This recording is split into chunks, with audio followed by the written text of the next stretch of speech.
Parashat Tetzavé.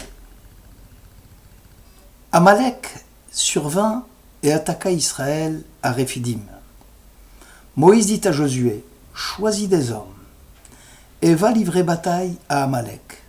Demain, je me tiendrai au sommet de cette colline, la verge divine à la main. » Or, tant que Moïse tenait son bras levé, Israël avait le dessus. Lorsqu'il le laissait fléchir, c'est Amalek qui l'emportait. Josué triompha d'Amalek et de son peuple. L'Éternel dit alors à Moïse, « Qu'en signe ceci comme souvenir dans le livre, et inculque-le à Josué, que je veux effacer la trace d'Amalek de dessous les cieux. » Moïse érigea un autel qu'il nomma Dieu et ma bannière, et il dit, « Puisque sa main s'attaque au trône de l'Éternel, guerre à Amalek de par l'Éternel de siècle en siècle. » Exode 17. Et dans la paracha tirée du Deutéronome 25, souviens-toi de ce que t'a fait Amalek lors de votre voyage au sortir de l'Égypte, comme il t'a surpris chemin faisant et s'est jeté sur tous tes traînards par derrière. Tu étais alors fatigué, à bout de force, et lui ne craignait pas Dieu. Aussi, lorsque l'Éternel ton Dieu t'aura débarrassé de tous tes ennemis d'alentour, dans le pays qu'il te donne en héritage pour le posséder, tu effaceras la mémoire d'Amalek de dessous le ciel, ne l'oublie point. La section Béchalach est celle des miracles et des prodiges, celle du bouleversement de l'ordre cosmique naturel, et ce malgré les apparences comme le combat que doit livrer Israël contre son pire ennemi Amalek. En apparence seulement, la lutte armée contre la violence d'Amalek s'apparente à une guerre classique contre un ennemi réductible, provocateur, dont la violence guerrière constitue une sorte d'exutoire pour son énergie mortifère. La question est de savoir pourquoi Israël, en disposant d'une force d'attaque et de défense suffisante pour repousser les assauts de l'ennemi, avait-il besoin de recourir à l'assistance divine. D'ailleurs, n'avait-il pas quitté l'Égypte muni d'armements, Chamushim, Mezouyanim, armés. Aujourd'hui encore, où les coalitions anti-Israël se font jour, à la suite du conflit israélo-arabe, Amalek ne pointe-t-il pas encore son nez, comme toutes les manifestations anti-israéliennes, donc anti-juives, dont nous assistons aujourd'hui, où la propagande hostile aux Juifs et à Israël, orchestrée par les médias occidentaux et musulmans, incitant les gens à la violence anti-juive. S'interroger sur la Bible, c'est s'interroger sur le monde. Les textes bibliques parlent de la guerre contre Amalek. Ils montrent que c'est l'ordre divin qui commande à Moïse de livrer bataille par les armes, l'épée, contre l'agresseur ennemi. L'ordre s'adresse en priorité à Josué, alors que Moïse doit lever les mains au ciel en guise de prière. C'est la première manifestation d'une guerre classique conventionnelle que doit livrer Israël contre Amalek. Jusqu'ici, les combats d'Israël étaient d'ordre surnaturel. C'est Dieu qui bataille pour Israël contre l'Égypte ou contre les éléments naturels. Le Midrash parle d'une éducation progressive du peuple au combat, à venir pour les conquêtes de la Terre Sainte, sous la direction justement de Josué. Le Mechilta souligne deux approches différentes concernant l'ordre divin. Choisis les hommes. Selon Rabbi Yoshua, le choix concernait les hommes vaillants, éminents, experts en art de guerre. Selon Rabbi Eliezer, la sélection concernait surtout des hommes craignant Dieu. La différence d'approche peut se concevoir en termes de conflits naturels ou au contraire en termes de conflits surnaturels faisant appel au secours de Dieu. Abrabanel explique qu'Israël, en émettant un doute sur la providence divine, nous verrons si l'Éternel est avec nous ou non, s'était disqualifié lui-même et ne pouvait prétendre s'attendre à une assistance quelconque d'ordre transcendantal. C'est ce qui explique les craintes de Moïse et son empressement de dire à Josué de se préparer au combat classique conventionnel. Moïse se réservait alors un rôle de priant, d'intermédiaire entre ciel et terre, afin de pencher la balance du côté du peuple d'Israël. Abrabanel, toujours lui, se demande pourquoi Moïse n'avait-il pas pris lui-même la tête de l'armée pour lutter contre Amalek. Il répondit que Moïse a dépêché son serviteur Josué car il ne souhaitait pas être aux côtés d'Israël dans les moments d'hésitation et de doute concernant leur foi en Dieu.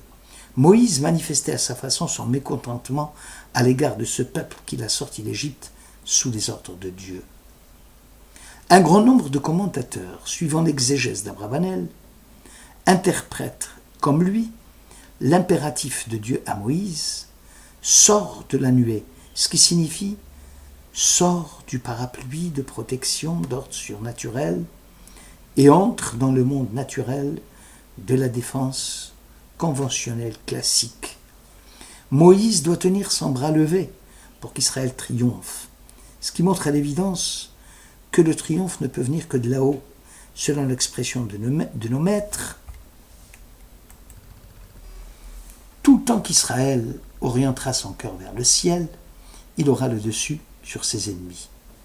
Rambam souligne qu'en franchissant la colline, Moïse voulait apercevoir les combattants juifs et que ces guerriers l'aperçoivent aussi en train de prier, les bras levés vers le ciel. Ici, il y a une fusion entre le combat céleste et le combat terrestre. Ici, Dieu apparaît si lointain et si direct, si catégorique dans ses exigences et si miséricordieux dans la compréhension de la condition humaine. Dieu aime et respecte la vie des combattants pour la liberté et s'apitoie sur les misères de ces mêmes guerriers, sur leurs malheurs et leurs espoirs.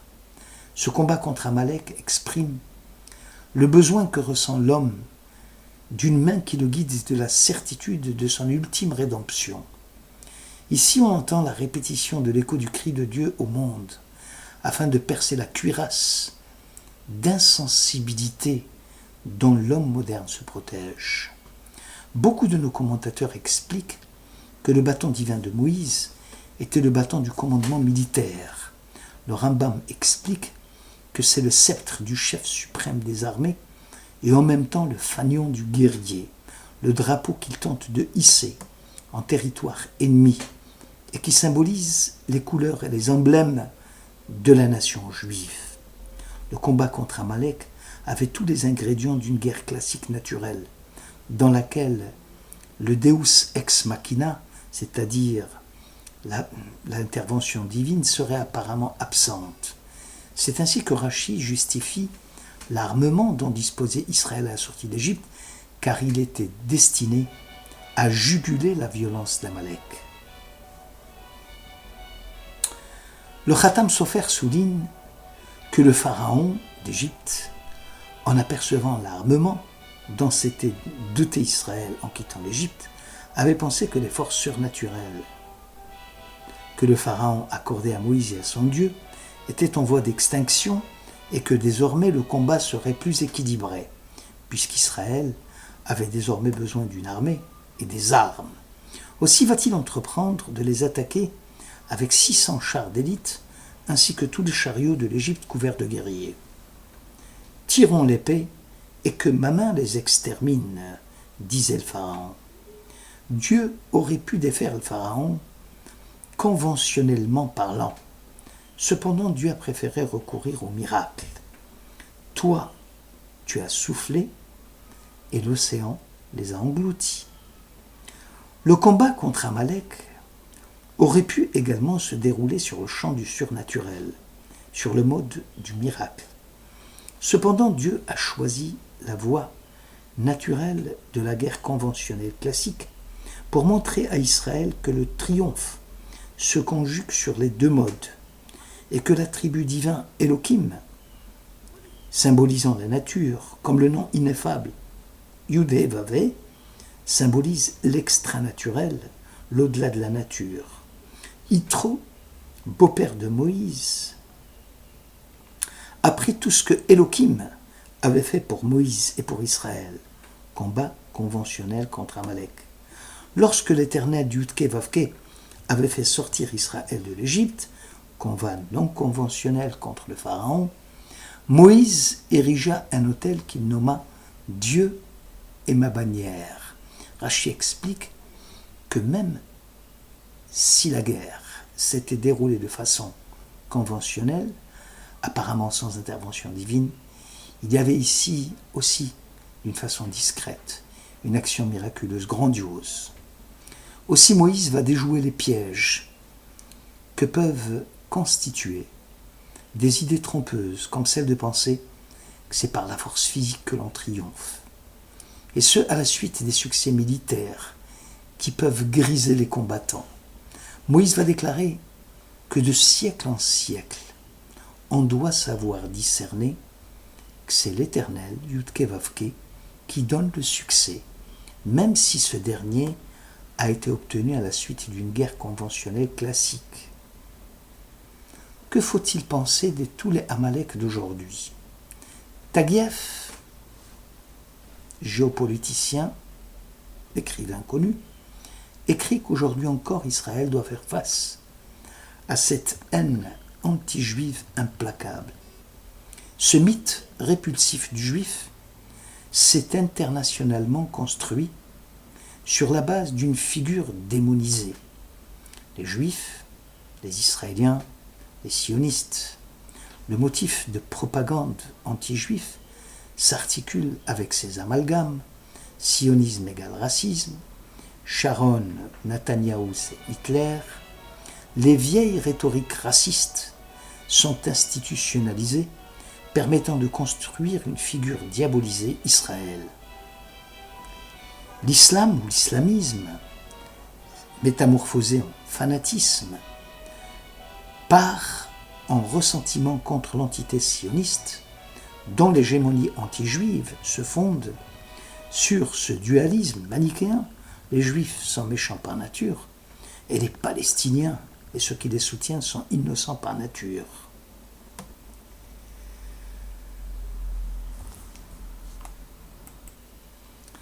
La lutte contre Amalek d'aujourd'hui, cette lutte contre la mythologie anti-juive, centrée sur la démonisation d'Israël et du sionisme, diffusée dans les milieux islamistes internationaux et dans les milieux de l'extrême droite et de l'extrême gauche, et devrait constituer une vigilance accrue face à ces menaces émergentes, en vue d'agir sur leurs causes et d'en limiter les effets dévastateurs. La haine d'Amalek envers Israël n'en finit pas de renaître à travers ces métamorphoses idéologiques à l'origine anti-religieuse. Israël est le produit de la mondialisation. Israël, dans l'esprit malade des anti-juifs, est contre les chrétiens et les musulmans. Il est temps de nous interroger, nous les citoyens, qui refusons l'intolérance et le fanatisme. Il est temps de mettre fin à cette extension et à cette banalisation des forces du mal, à cette terrible maladie qui est symbolisée par Amalek et qui est l'antisémitisme. Merci de votre écoute.